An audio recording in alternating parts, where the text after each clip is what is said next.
सोचिए, एक औरत अपने बच्चों के साथ मायके में रहती है क्योंकि उसके घर में उसके पति के साथ डेली झगड़ा होता है। फिर एक दिन पति आता है और कहता है कि माफी मांगने आया हूँ, तेरी कसम खाता हूँ कि आपसे लड़ाई झगड़ा नहीं करूंगा। और वो मजूला घर के दरवाजे पे भरोसे के साथ आती है। उसे क्या पता था कि उसके पति ने पहले ही एक वीडियो बनाई है जहाँ उसने कहा है कि अगर तू नहीं मानी तो तुझे भी मारूंगा और मैं खुद भी मर जाऊंगा। इसी बीच वो शख्स अपने जैकेट से छुरी निकालता है और 20 बार स्टैप करता है अपनी पत्नी पे। और यहाँ ये सब उसके बच्चों के सामने हो रहा था। जो मैंने अभी आपको स्टोरी सुनाई वो एक्चुअल स्टोरी नहीं है, ये स्टोरी बहुत ही ज्यादा गहरी है, उस खूनी संडे की जिसको सुन के आज भी रोंगटे खड़े हो जाते हैं।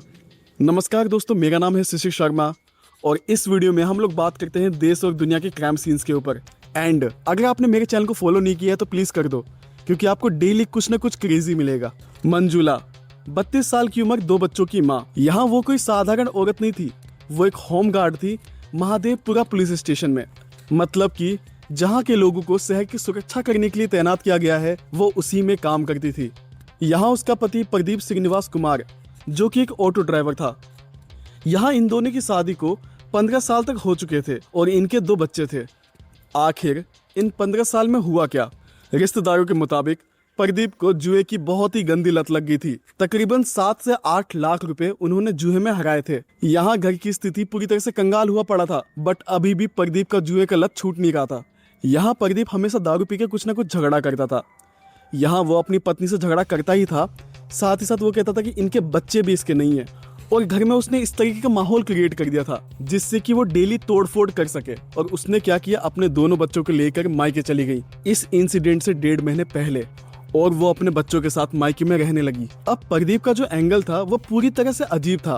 प्रदीप ने इस इंसिडेंट होने से पहले एक वीडियो बनाया जिसमें कि उसने खून का जिक्र किया। बैटिंग की वजह से मेरी और मेरे पत्नी के बीच में तनाव पैदा हो गया, इस वजह से मेरे बच्चे भी सड़क पे आ चुके हैं। अंत में अब मैं मरूंगा और मेरी पत्नी भी मरेगी, ये उसके लास्ट वर्ड थे। यहाँ उसने ये वीडियो रिकॉर्ड किया, मतलब खुद उसने अपने मौत की वीडियो को रिकॉर्ड किया है। अब आपकी ही तरह मेरे मन में एक सवाल था कि प्रदीप ने ये वीडियो बनाया तो सही, पर क्या है वो किसी को भेजने के लिए बनाया, या वो पहले से जानता था कि मैं इसे खून करूंगा और इसका एविडेंस मेरे पास होगा? आखिर उसके दिमाग में चल क्या रहा था? जब पुलिस ने तहकीकात किया तो उन्हें पता चला प्रदीप का एक्चुअल मास्टरमाइंड, प्रदीप का वीडियो बनाने का एक्चुअल इंटेंशन। संडे 15 जून 2026 की शाम को 7 बजे के करीब प्रदीप अपने बीबी के मायके पहुंचा। यहाँ प्रदीप एक जैकेट के अंदर एक चाकू छुपा के लाया था। उसका इंटेंशन आपको वीडियो में पता चल जाएगा।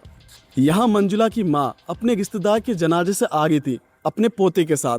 यहाँ प्रदीप जब मंजुला से मिलता है तो वो कहता है कि प्लीज वापस घर चलो, मैं तेरे कदम चूमूंगा, प्लीज आखिरी बार मेरी बात मान लो और मेरे साथ घर चलो। यहाँ ये शब्द प्रदीप के थे। यहाँ इसके बाद मंजुला और प्रदीप के बीच में बहुत ही हीटेड आर्गुमेंट हुआ और मंजुला ने घर लौटने से साफ मना कर दिया। तभी प्रदीप को गुस्सा आता है और प्रदीप अपनी जैकेट खोलता है, उसमें से चाकू निकालता है और मंजुला को पास खींचता है और उसे उसके शरीर पे 20 बार स्टैप करता है। जी हाँ, 1 बार नहीं, 2 बार नहीं, 20 बार स्टैप करता है और मंजुला वहीं गिर जाती है। इसी बीच मंजुला की माँ और उसके बच्चे वहाँ आ रहे होते हैं और वह देखते हैं कि उसकी मम्मी गिरी पड़ी हुई है। यहाँ प्रदीप गुस्से में आके अपने आप को भी स्टैप करता है, पर वो कर नहीं पाता और अपने हाथ में थोड़ा सा चोट देता है। और जब वो अपने आप को हर्ट नहीं कर पाता तो वो वहाँ से भाग जाता है, जैसा कि आमतौर पे खूनी करते हैं। यहाँ जब पुलिस को ये केस पता चलता है, पुलिस तुरंत ही एक्शन लेती है। प्रदीप वहाँ से भाग चुका था, पुलिस अब प्रदीप के पीछे लगी हुई थी। तभी थोड़े टाइम बाद पुलिस प्रदीप को पकड़ लेती है और वो देखती है कि प्रदीप के हाथ में अभी भी चोट के निशान हैं, यानी कि प्रदीप ने खुद को इंजर्ड करने की कोशिश की थी, बट प्रदीप कर नहीं पाया। यहाँ इस केस के रिगार्डिंग डीसीपी जी ने मीडिया को बताया कि प्रदीप ने किन किन तरीकों से इस प्लान को अंजाम दिया, कि कैसे उसने पहले एक वीडियो बनाया और फिर वो अपनी बीबी के मायके गया, वहाँ पर बीबी को मनाया, बट बीबी मानी नहीं तो उसे उसने चाकू से स्टैब किया। इसी बीच में उसने खुद को भी हमला किया, पर वो हमला करने में सक्षम नहीं रहा तो वो वहाँ से भाग गया।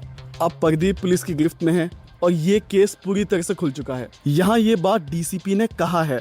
एक बार इस स्टोरी को ध्यान से समझते हैं कि क्या आपके भी घर में ऐसा इंसिडेंट होता है जहां आपके घर का मेन गार्जियन या तो किसी अल्कोहल या इन सब के समीप ही किसी चीज से जुड़ा हुआ होता है, घर का माहौल खराब होता है, बच्चों का माहौल खराब होता है और ऐसे कंडीशन में एक ऐसा निर्णय लेते हैं जिससे कि किसी की जिंदगी खत्म हो जाए। यहाँ सिर्फ प्रदीप और मंजुला की जिंदगी खत्म नहीं हुई थी, उनके 2 बच्चों की भी जिंदगी खत्म हो चुकी थी। यहाँ मंजुला की माँ की भी जिंदगी खत्म हो चुकी थी और जो उनके साथ जुड़े हुए थे। अगर आपके किसी जान पहचान में कोई एक ऐसा रिश्ता है जो कि इस चोट पे पहुंच रहा है कि वो कहीं ना कहीं लड़ाई को या सीन को क्रिएट कर रहा है, उस शख्स को संभालिए, क्योंकि वो आपका ही फैमिली का हिस्सा है। कल को उसके ना होने से आपकी ही लाइफ पे इफेक्ट पड़ेगा और क्या पता वो आपकी लाइफ के लिए भी खतरा हो।